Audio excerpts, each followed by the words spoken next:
اعوذ باللہ من الشیطان الرجیم بسم اللہ الرحمن الرحیم اللہم صلی علی محمد وآل محمد وعجل فرجہم وفرجنا بہم۔ ناظرین سلام علیکم ورحمۃ اللہ وبرکاتہ۔ آپ سب کو ماہ رمضان المبارک کی مبارکباد پیش کرتی ہوں کہ خداوند متعال نے رب ذوالجلال نے ہم کو ایک بار پھر یہ مبارک مہینہ دیکھنا نصیب فرمایا۔ ماہ رمضان المبارک جو برکت، رحمت اور مغفرت کا مہینہ ہے کہ جس کے استقبال کے لیے اللہ نے پہلے 2 مہینے رجب، شعبان کو قرار دے دیا تاکہ انسان ماہ رمضان المبارک کے لیے خود کو آمادہ کر سکے۔ ماہ رمضان المبارک یہ ماہ تزکیہ نفس ہے، انسانی نفوس، انسانی قلوب کی آمادگی کا مہینہ ہے، تربیت انسان کا مہینہ ہے۔ رسول عربی صلی اللہ علیہ وآلہ وسلم کا خود ارشاد ہے، پیغمبر اکرم ارشاد فرماتے ہیں ماہ رمضان المبارک کے بارے میں کہ اللہ نے جس طرح مجھے تمام انبیاء اور اوصیاء پر فضیلت دی ہے، اسی طرح تمام مہینوں میں ماہ رمضان المبارک کو فضیلت دی گئی ہے، یعنی جو مقام تمام انبیاء اور اوصیاء پر رسول عربی کا ہے، وہی مقام و مرتبہ تمام مہینوں میں ماہ رمضان المبارک کا ہے۔ وہ مقام رب ذوالجلال نے عطا کیا۔ وہ بیج، ایمان کا بیج جو رجب شعبان میں بویا تھا، اس کی آبیاری کا مہینہ ہے یہ ماہ رمضان المبارک۔ اب غور طلب بات یہ ہے کہ اس مہینے کو صرف اسلام میں بعثت نبوی کے بعد ہی فضیلت و برتری حاصل ہوئی یا اس سے پہلے بھی اس کا کچھ مقام تھا؟ تو آپ یہاں پر غور کریں کہ اس مہینے کو صرف اسلام میں بعثت نبوی کے بعد ہی فضیلت و برتری حاصل نہیں ہوئی ہے، بلکہ اسلام سے پہلے بھی یہ اسی حیثیت کا حامل تھا۔ زمانی لحاظ سے اس مہینے کی ایک فضیلت یہ ہے کہ تمام آسمانی کتابیں اسی مہینے میں انبیاء پر نازل ہوئی۔ آپ دیکھیں کہ اللہ چاہتا تو کسی اور مہینے میں آسمانی کتابوں کا نزول کر دیتا، لیکن اسی مہینے میں تمام آسمانی کتابیں انبیاء پر نازل ہونا یہ بتا رہا ہے کہ خود اس ماہ رمضان المبارک کی کیا اہمیت ہے۔ امام جعفر صادق علیہ السلام کا ارشاد ہے، امام فرماتے ہیں کہ تورات ماہ رمضان المبارک کی 6 تاریخ کو نازل ہوئی اور انجیل ماہ رمضان کی 12 تاریخ کو نازل ہوئی، زبور ماہ رمضان کی 18 تاریخ کو نازل ہوئی اور خود قرآن مجید شب قدر میں نازل ہوا۔ اور فقط اتنا ہی نہیں کہ صرف آسمانی کتابوں کا نزول اس ماہ میں ہوا، بلکہ آپ دیکھیں کہ اسلام سے پیشتر، اسلام سے پہلے بھی ماہ رمضان المبارک کی فضیلت و بزرگی کی ایک اور دلیل یہ ہے کہ رسول صلی اللہ علیہ وآلہ وسلم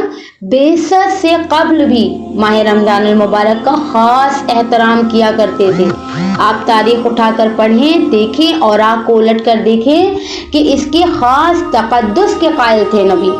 آپ ہر سال جب بھی ماہ رمضان المبارک آتا تو رسول اپنے گھر سے نکلتے، کوہ ہرا کی چوٹی پر تشریف لے جاتے اور وہاں غار ہرا میں جا کر عبادت الہی انجام دیتے۔ آپ دیکھیں کہ جب بھی یہ مہینہ آتا تو پیغمبر اکرم غار ہرا میں جا کر عبادت کرتے، اور جب یہ مہینہ ختم ہوتا تھا تو یوں ہی غار سے نکل کر گھر نہیں آ جاتے، بلکہ رسول غار ہرا سے اتر کر سب سے پہلے بیت اللہ جاتے، خانہ کعبہ کے نزدیک جاتے، 7 مرتبہ اس کے گرد چکر لگاتے اور اس کے بعد اپنے در دولت پر اپنے گھر تشریف لاتے۔ تو یہ بات تو واضح ہو گئی کہ اسلام سے پہلے بھی ماہ رمضان المبارک کا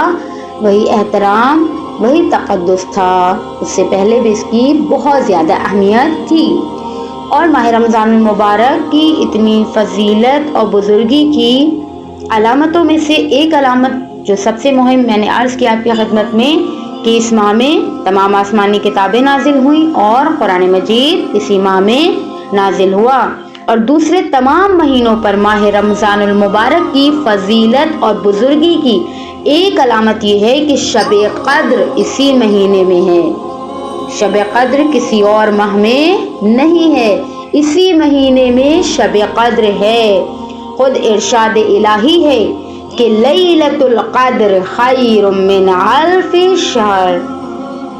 شب قدر 1000 مہینوں سے بہتر ہے۔ ایک شخص نے امام محمد باقر علیہ السلام سے سوال کیا، پوچھا کہ اس سے کیا مراد ہے؟ شب قدر 1000 مہینوں سے بہتر ہے، اس سے مراد کیا ہے؟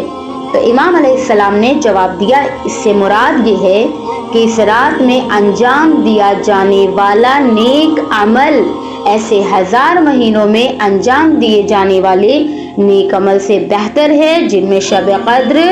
نہیں ہے۔ تو قابل توجہ بات یہ ہے کہ شب قدر اسلام کے بعد کی تاریخ سے مخصوص نہیں ہے، بلکہ یہ اسلام سے پہلے بھی موجود تھی، جیسا کہ خود امام جعفر صادق علیہ السلام نے فرمایا ہے